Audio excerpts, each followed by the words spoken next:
Mr. President, a very reverend chief guest,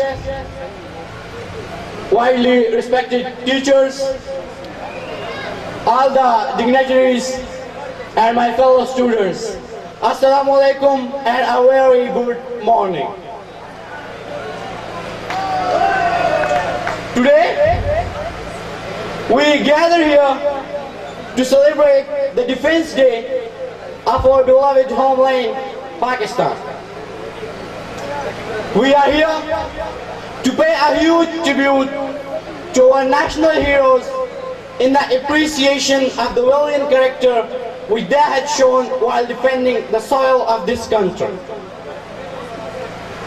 We celebrate this day every year.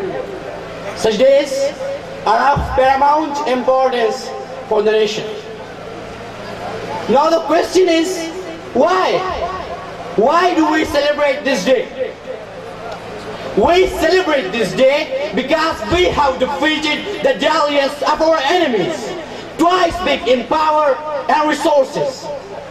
We celebrate this day because this celebration implants a new and a fresh enthusiasm that we will put down every aggression against the soil of this country.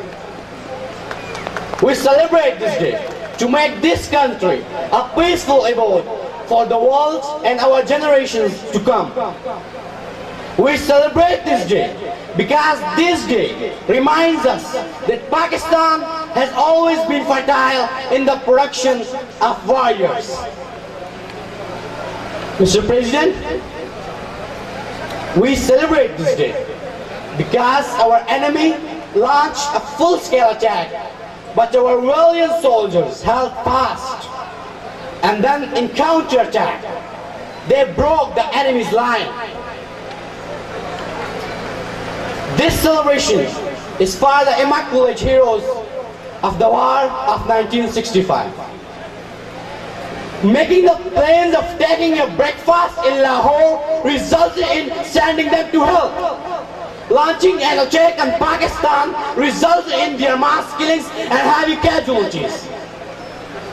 Thinking of vanishing Pakistan from the map of war resulted in vanishing our pride and a huge ignominy.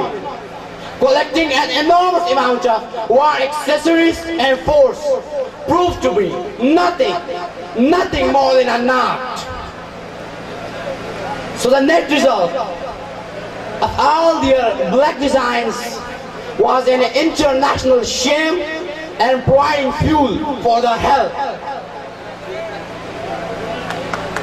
That day onwards, we pledge ourselves with that solemn promise that every eye with Badshah will be pulled out, every hand that comes to curb our solidarity will be cut, every mind that makes plans against us will be filled with fear, every finger that raises against us will be disjointed, and every country that launches an attack on us will be taught a bitter lesson by launching a counter-attack.